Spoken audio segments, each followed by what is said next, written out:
기도하겠습니다. 주님, 오늘도 주님 앞에 나와 있사오니 주여 우리에게 은혜를 베풀어 주시옵소서. 그 어떤 것도 우리를 회복시키고 인도할 수 없습니다. 우리의 문제를 해결할 수도 없고 오직 하나님의 의만 바라보며 하나님의 은혜만 바라보며 나아갑니다. 주여 아버지, 사람을 보며 세상을 보지 아니하고 오직 주님의 십자가와 주님의 말씀만 보며 주님의 은혜로만 만족하며 살아갈 수 있도록 역사하여 주시옵소서. 예수님의 이름으로 기도드렸습니다. 아멘. 오늘은 실로 역정 욥 네 번째 시간입니다. 오늘은 욥의 두 번째 친구 하나님의 변호사 빌닷이라는 제목으로 하나님의 말씀을 전하고자 합니다. 이제 욥에게 찾아온 첫 번째 친구는 엘리바스죠. 엘리바스는 고난이란 죄의 대가다. 그래서 철저한 회개를 통해 하나님께로 나아가자, 이런 말을 전했던 친구입니다. 마치 신학자와 같은 율법과 같은 친구였습니다. 그러나 고통 가운데 있는 사람에게 법은 아무런 의미가 회복이 되지 못했죠. 그래서 그 뒤에서 이제 엘리바스의 이야기를 계속 듣고 있다가 말을 저렇게밖에 못할까? 왜 이렇게 좀 잘 모르지? 하면서 내가 나서야 되겠다 한 사람이 아라비아 동방의 사람 수아라는 지역에서 찾아온 친구 빌닷입니다. 욥이 아브라함의 친구예요. 그래서 빌닷이 아브라함의 후처인 사라가 죽고 아브라함이 그두라라는 사람하고 결혼했는데 그 그두라의 자녀가 누구냐면 빌닷입니다. 그러니까 아브라함의 직계 아들이죠. 그래서 이삭의 동생이라고 할 수 있죠. 그 사람이 빌닷이에요. 그러니까 아주 혈통 좋은 가문에 정말 평생 일평생 하나님과 함께 살아왔던 모태신앙이죠. 모태신앙.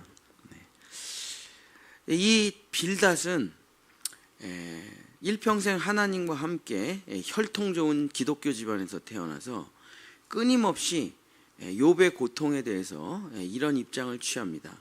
하나님은 오르시다. 이해하려고 하지 마. 깨달으려고 하지 마. 알려고 하지 마. 그냥 하나님은 선하시고 하나님은 오라. 그러니까 너는 그냥 하나님 앞으로 나오라. 그래서 하나님을 끊임없이 변호하려고 애를 쓰는 사람이 빌닷입니다. 어떻게 하나님이 하시는 일에 오류가 있을 수가 있겠냐? 어떻게 하나님이 하시는 일에 실수가 있을 수 있겠냐? 하나님이 하시는 일은 완전하고 공의롭고 옳으시다. 너가 고난받는데 우리가 깨달을 수는 없지만 어쨌든 하나님은 옳은 일을 하고 계시는 것이다. 이게 이제 빌닷의 입장이에요. 욥기 8장 3절서부터 7절입니다. 욥기 8장 3절서부터 7절. 하나님이 어찌 정의를 굽게 하시겠으며 전능하신 이가 어찌 공의를 굽게 하시겠는가? 내 자녀들이 주께 죄를 지었으므로 주께서 그들을 그 죄에 버려두셨느니 내가 만일 하나님을 찾으며 전능하신 이에게 간구하고 또 청결하고 정직하면 반드시 너를 돌보시고 내 의로운 처소를 평안하게 하실 것이라. 내 시작은 미약하였으나 내 나중은 심히 창대하리라. 우리나라의 식당에 제일 많이 걸려 있는 말이 빌닷의 말이에요. 하나님의 말이 아니고. 그러니까 빌닷이, 그러니까 식당에 제가 이제 이 말씀이 걸려 있는 걸 보면 항상 피식 웃는데, 이 식당은 처음에는 약해졌으나 나중엔 크게 성공하게 되리라. 이런 말로 걸어 놓잖아요. 근데 이 본문의 내용 앞뒤를 다 잘라 먹어갖고 그런 거고, 이 말은 그런 말이 아니고 고통받고 있는 욥에게 정신 차리라고 하는 말이에요. 정말 상처와 아픔 가운데 있는 욥에게 하나님이 없으면 넌 아무것도 아니야, 이런 말이에요. 이게 빌닷의 입장입니다. 우리는 아무것도 아니고 오직 하나님만이 전능하시다. 틀린 말은 없습니다. 앞으로 계속 살펴보겠지만 친구들의 말에 틀린 말은 없어요. 그러나 부분적인 말이에요. 그렇죠? 하나님은 공의로우십니다. 그러나 공의로우신 것만 하신 건 아니에요. 하나님은 사랑이세요. 그러나 하나님은 사랑만 있으신 건 아니에요. 하나님은 모든 것이 다 있습니다. 근데 자기가 어떤 한 부분에 집중해서 그것만이 옳다고 하는 거죠. 마치 코끼리 만지기인데, 코끼리 꼬리를 만진 사람은 코끼리는 밧줄이야. 코끼리 다리를 만진 사람은 코끼리는 다리, 석고다리야. 코끼리 뿔을 만진 사람은 코끼리는 뿔이야. 다 코끼리잖아요. 다 옳은 말이에요. 그러나 부분적인 말이죠. 그러나 빌닷은 하나님의 입장에서 하나님을 변호합니다. 자기가 하나님도 아닌데 얘가 하나님을 하도 욕하고 미워하니까 하나님의 입장에서 얘기를 하는 거예요. 하나님은 선하시고 하나님은 빛이시고 하나님이 하시는 일은 모두 옳으니 하나님께 나오면 너의 삶은 회복되리라. 선한 하나님께 기도하고 긍휼을 구하고 하나님께 용서를 구하라 라고 말하고 있는 것입니다. 뭐 이유는 없어요. 그냥 무조건 하나님은 선하시고 너는 악하니 하나님께 나아가라. 자, 욥이 빌닷의 말에 대해서 이렇게 이야기합니다. 욥기 9장 30절 31절. 내가 눈 녹은 물로 몸을 씻고 잿물로 손을 깨끗하게 할지라도 주께서 나를 개천에 빠지게 하시리니 내 옷이라도 나를 싫어하리이다. 아니, 그 말은 알겠어. 빌닷아, 너가 하는 말은 알겠어. 근데 지금 내가 생각하기에는 나에게 이런 고통을 주시는 분이 하나님이셔. 근데 내가 하나님께 나아가 고통을 없애달라고 한들 그게 무슨 소용이 있겠느냐.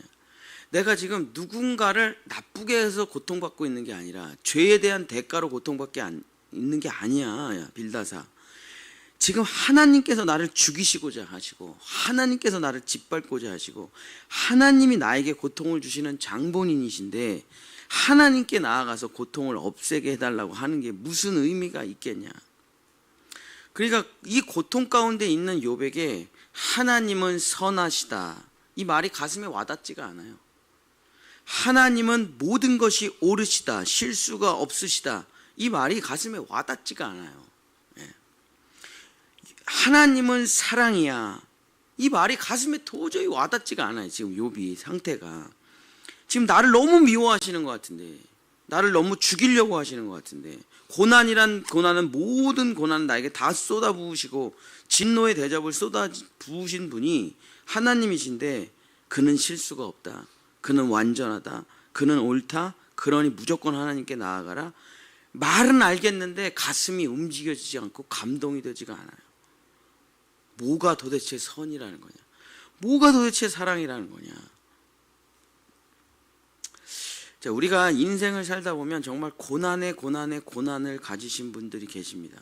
중환자실에 계신 분들, 지금 응급실에 계신 분들, 호스피스 병동에 계신 분들, 뭐 세월호나 이태원처럼 정말 말할 수 없는 끔찍한 상처와 아픔을 가진 사람들, 군대에서 자녀를 잃은 분들, 그런 가족들에게 가서 여러분들이 하나님은 사랑이십니다, 하나님은 완전하십니다, 하나님은 실수가 없으십니다, 여러분 그렇게 말할 수 있겠습니까?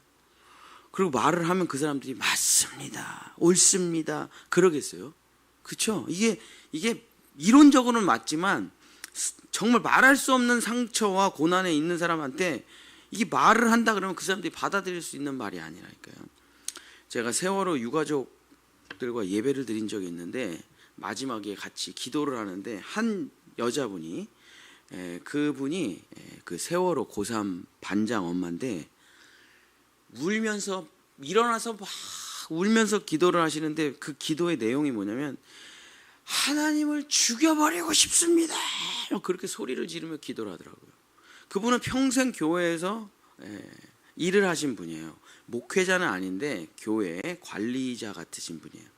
그분의 딸이 그 세월호에서 죽었는데 그 딸은 정말 엄마 아빠에게 불순종 한번 해본 적이 없고 너무나 이쁘고 너무나 공부 잘하고 너무나 착하게 자란 아이예요. 얘는 구조를 받을 수 있는데 자기가 반장이라는 이유 때문에 자기의 구명조끼를 벗고 애들을 구하러 들어갔다가 함께 아이들과 같이 죽은 친구예요. 평생 교회만 섬기고 교회에서만 살았던 애들이에요. 거기서 죽었어. 근데 우리가 가서 얘기를 하는 거예요. 하나님은 다 선하십니다. 하나님은 다 옳으셔요. 하나님은 실수가 없으십니다. 당신 회개하세요. 딱이 맞게 딱이. 어떻게? 그러니까 틀린 말은 아니잖아요. 성경적이잖아요. 성서적이잖아요. 신학적으로 틀린 거 없잖아요. 그러나 고통받는 사람에게 이게 가슴에 와닿지가 않아요. 그 말이 감동이 되지가 않아요. 그러나 빌닷은 욥에게 하나님을 또 변호하면서 또 이렇게 얘기합니다. 욥기 18장 21절. 욥기 18장 21절. 참으로 불의한 자의 집이 이러하고 하나님을 알지 못하는 자의 처소도 이러하니라. 그래 욥아, 네가 고통 가운데 지금 하나님을 받아들이지 못하고 하나님께 원망하고 불평하는 것은 알겠다. 그러면서 쐐기를 박죠. 알겠어.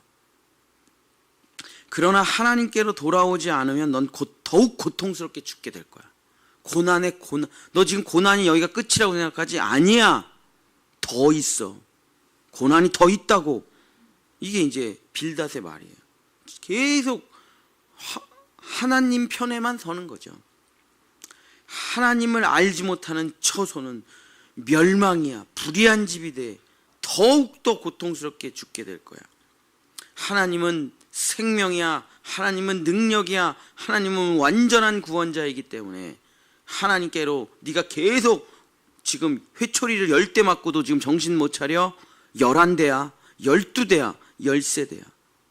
무릎 꿇지 못할까 하나님 앞에. 전능하시고 완전하시고 사랑이 많으신 하나님 앞에 자복하며 엎드려 나오지 못할까? 하고 얘기를 하는 거죠. 말은 맞는데 나가겠습니까? 나가겠어요? 빌닷은 계속 무슨 자기가 하나님의 변호사 같아요. 무슨 자기가 하나님의 대변인 같아요.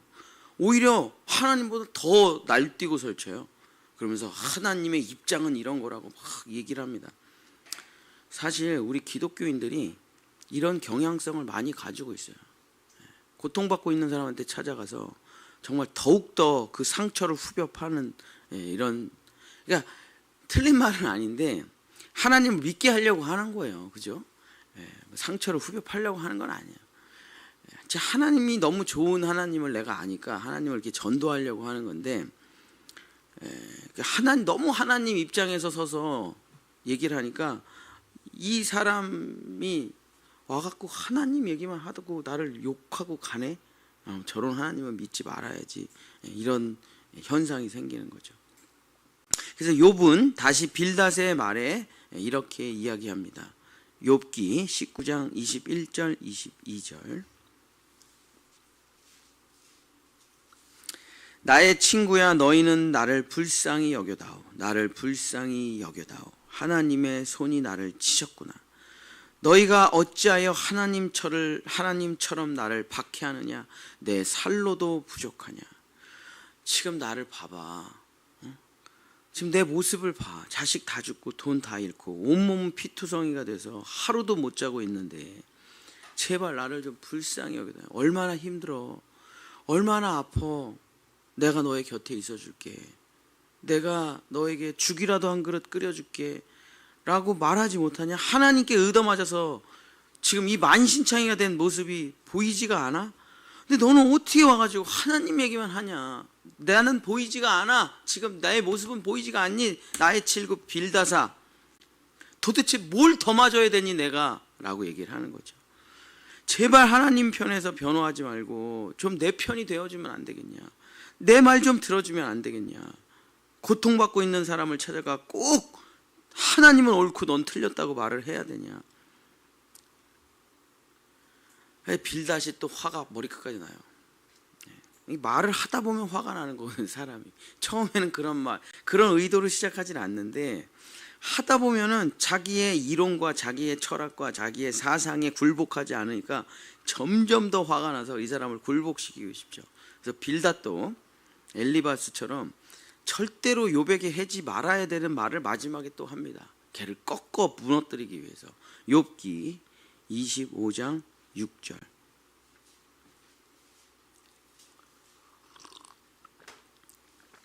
욥기 25장 6절. 하물며 구더기 같은 사람, 벌레 같은 인생이랴 하면서, 야, 이 구더기 같은 놈아.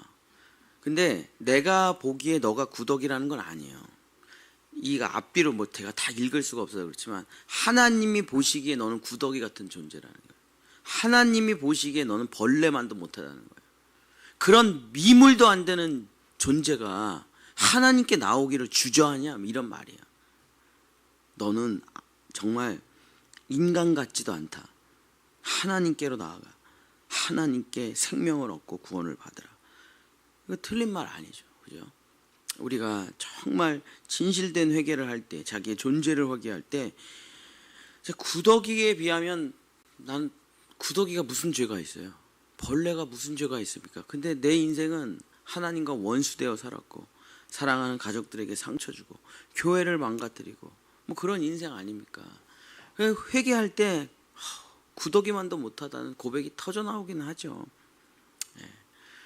빌닷이 하는 말이 틀린 말은 없어요. 그러면서 이 구더기 같은 인생아, 벌레만도 못한 욥아, 하나님께 원망불평하지 말고 하나님께 나와 하나님의 도움을 구하라.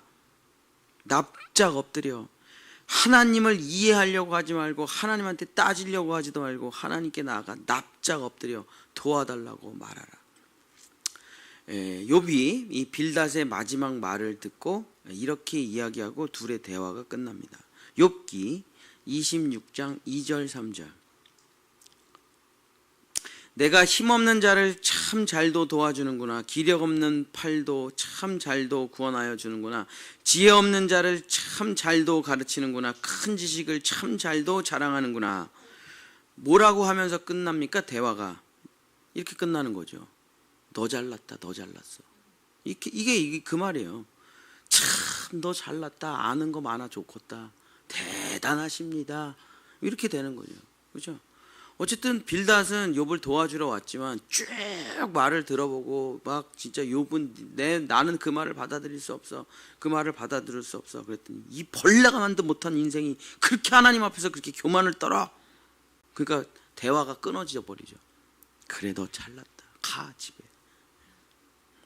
가서 아빠 아브라함이랑 이삭 형, 훌륭한 형이랑 놀아라. 넌 좋겠다, 좋은 집안에서 태어나서. 뭐 이런 거죠, 그죠? 너 잘났다, 너 참 하나님에 대해서 많이 안다, 너 좋겠다, 너 하나님 편에 서서 참 좋겠다, 너나 하나님께로 나아가라. 내 소원은 뭐냐? 빨리 죽고 싶을 뿐이다, 빨리 죽고 싶을 뿐이다. 주야 장창 하나님의 편에 서서 하나님만 옳다고 말하는 빌닷의 이야기가 성경적으로, 논리적으로, 신학적으로 틀린 말은 하나도 없어요. 그러나 고통받고 있는 욥에게 빌닷의 말은 정작 하나님의 진짜 깊은 사랑은 하나도 전해지지 않아요. 하나님의 욥을 향한 그 마음은 하나도 전해지지 않습니다. 사랑하는 성도 여러분, 말씀을 마치겠습니다. 욥은 빌닷에게 자기가 생각하는 이 고난의 이유를 설명을 해요. 욥기 19장 26절. 욥기 19장 26절. 내 가죽이 벗김을 당한 뒤에도 내가 육체 밖에서 하나님을 보리라.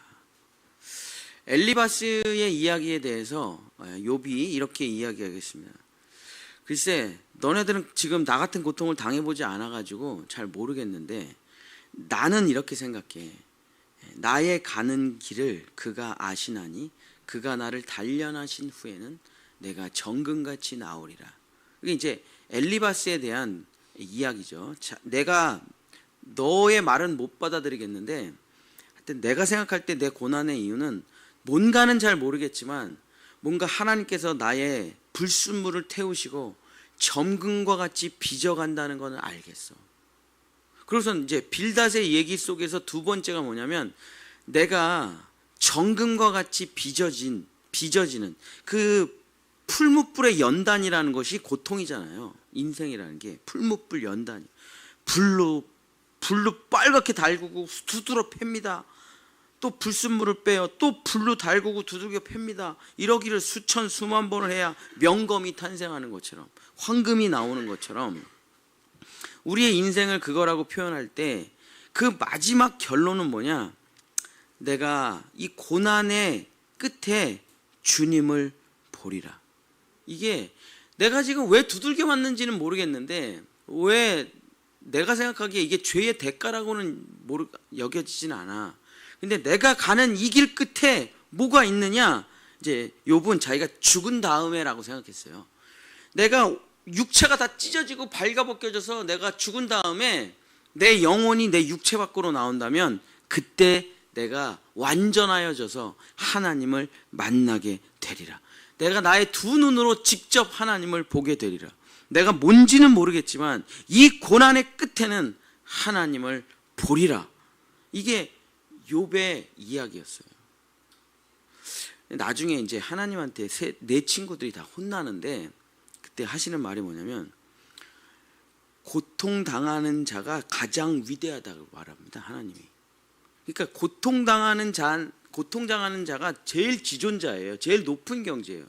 근데 고통당하지도 않는 사람이 고통당하는 사람한테 가서 네가 왜 고통을 받는지 알아? 라고 말한다는 게 웃긴다는 거예요. 하나님이 나중에 말씀하신. 그러니까 고통을 당하는 사람은 우리가 생각하기엔 우리보다 하수라고 생각해요. 아유, 저렇게 기도 안 하고 그냥 까불다가 그냥 뒤지게 맞는구나, 이렇게 생각하죠. 나처럼만 그냥 신앙생활하면 그냥 만사형통할 텐데 어떻게 그냥 까불다가 그냥 고통을 받네. 근데 하나님은 아니야. 지금 고통받고 있는 사람, 고난받고 있는 사람이 내가 가장 위대한 사람이라고 생각하기 때문에 그 풀무불에 연단하는 거야. 너는 왜 고통이 없는지 아니? 너는 아직 그 경지에도 이르지 못했어. 넌 회초리 한 대 맞으면 죽겠다고 도망가래야. 너 회초리 한 대 맞으면 교회 떠나래야. 그래서 내가 너를 훈련을 못한다. 그렇죠? 욥이 친구들보다 못한 상태가 아닙니다. 욥이 더 뛰어난 상태에 있는 거예요. 믿음이나 신앙이나 하나님을 경외함이 더 뛰어난 상태예요. 그래서 욥은 자기가 겪어가는 이 고난을 현실적으로는 이해할 수 없지만 영적으로는 해석을 해 나가고 있어요. 나의 가는 이 길 끝에 내가 정금같이 될 것이고 드디어 그토록 그리워하던 하나님을 내가 실제로 만나게 되리라. 그게 빨리 죽어 하나님을 보게 되는 게 욥의 소망입니다. 나의 이 고난의 길 끝에 반드시 하나님이 계실 것이다. 그렇습니다.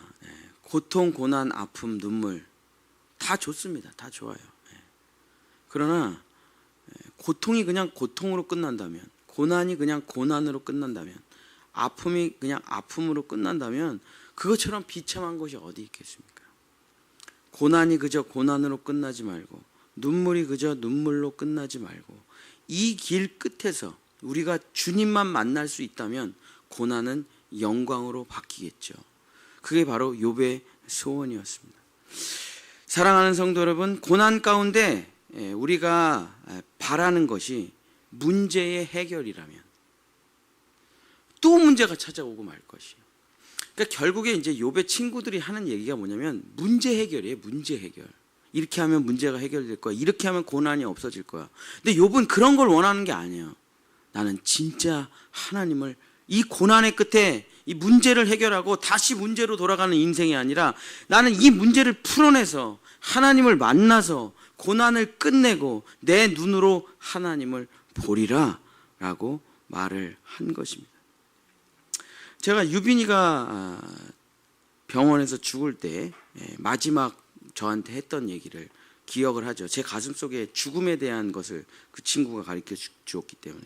제가 전도사 때 첫 번째 가르치던 애인데 20대 때 암으로 죽은데, 그 죽기 전날 밤에 제가 밤새 꼬박 그 친구랑 같이 있었는데 저는 난리치는 거예요. 욥의 친구처럼 정신 차려라. 뭐 하는 거냐 지금. 빨리 힘을 내야지. 일어나서 너 회복되면 넌 목사가 돼야 된다. 확 얘기를 해요. 근데 제가 막 미친 듯이 밤새도록 걔 정신 잃을까 봐 막 얘기를 하는데 유빈이는 저를 보면 웃으면서 막 열내고 있는 저 자신을 보면서 너무 평안하고 너무 미소 짓는 얼굴로 목사님 목사잖아요. 그렇지. 너도 목사가 돼야지. 그랬더니 뭐래. 아니 목사가 주님을 만나라고 해야지 자꾸 살라고 하면 되겠습니까? 자기는 정말 주님이 보고 싶대. 자기는 이 땅에서의 모든 미련이 없대. 난 정말 진짜 주님을 보고 싶대. 그게 자기의 소원이래. 제가 그 입을 틀어막고 너 지금 뭐 하는지, 너 그런 정신 자세를 가지면 너 오늘 밤 죽는다. 빨리 살려달라 기도해야지. 이 새끼야 너 지금 뭐 하는 거냐. 그 밤에 천국을 갔는데 죽고 나서 장례를 치르고 집으로 돌아오는 길에 그 말이 맴도는 거예요. 제 머릿속과 가슴속에. 유빈아 너는 합격이구나. 합격이야. 난 불합격이야. 나는 아직도 너와 같은 고백이 나오질 않아. 하나님이 오늘 밤에 나를 데려가신다면 저는 애가 셋인데 너무 빨리 데려가시는 거 아니에요? 저 그럴 것 같아요. 아니 교회 지금 빚도 못 갚았는데 저 너무 빨리 데려가시는 거 아니에요? 저 뭐 제자훈련도 뭐 제대로 안착도 못 시켰는데 이러면서 전 괜찮습니다. 전 미련이 없어요. 하나님 오늘 밤에 나를 데려가세요 라고 말을. 내가 정말 원하는 것은 주님을 직접 만나는 것입니다. 이 고백이 안 나올 것 같아요. 근데 그 유빈이가 20대에 정말 억울하게 암이 걸려 웃으면서 저를 위로하고 그날 밤에 천국에 간 그 마지막 멘트. 오히려 욥의 고백이 그런 고백일 수도 있었을 것 같습니다. 사랑하는 본향의 성도 여러분, 우리의 소원이 무엇입니까? 우리의 소원이 문제 해결이 아니잖아요. 정말 주님을 만나는 거잖아요. 근데 언젠가 하나님이 뭐 나중에 다 하겠지만 욥이 죽기 전에 찾아오십니다. 그래서 살아있는 상태로 하나님을 봐요. 그러고선 쫙 그 욥의 고백이 나오는데, 사랑하는 우리 본향의 성도 여러분, 문제 해결 중요하죠. 그러나 문제 해결을 넘어 살아계신 하나님을 만나 정말 그 하나님과 연합하여 문제보다 위에 계시는, 죄보다 위에 계시는, 이 세상의 어떤 것보다 위에 계시는 그 하나님을 만나 정말 눈물로 하나님과 함께 연합하는 우리 성도들 되시기를 예수님의 이름으로 축복합니다. 기도하겠습니다. 주여, 우리는 일평생 교회를 다니며 신학적인 입장, 나의 경험적인 입장, 나의 사상을 설파합니다. 그러면서 그것이 복음 전파라고 생각하지만 편협된 자기의 주장일 수 있습니다. 너가 모든 것을 다 아느냐? 주님이 물어보신다면 우리는 대답할 수 없습니다. 네가 나를 아느냐? 물어보면 우리는 대답할 수 없습니다. 우리는 얼굴과 얼굴을 맞대어 본 적이 없기 때문입니다. 그 3층 천에 올라가 본 적이 없기 때문입니다. 주여, 아버지, 주여, 정말 하나님 앞에 겸손한 마음을 가지고 정말 일평생 내가 진실로 지식으로 하나님을 알기를 원하는 것이 아니라, 경험으로 체험으로 하나님을, 신학으로 알기를 원하는 것이 아니라 살아계신 하나님을 직접 내가 만나는 그 위대한 우리의 믿음의 선진들과 같은 반열에 올라갈 수 있도록 주여 도와주셔서, 주여 욥의 친구들과 같은 인생 말고 욥과 같은 인생이 될 수 있도록 주님 역사하여 주시옵소서. 여호와는 내게 복을 주시고 너를 지키시기를 원하며, 여호와는 그 얼굴을 내게 비추사 은혜 베푸시기를 원하며, 여호와는 그 얼굴을 내게로 향하여 드사 평강 주시기를 원하노라. 아멘. 우리 주여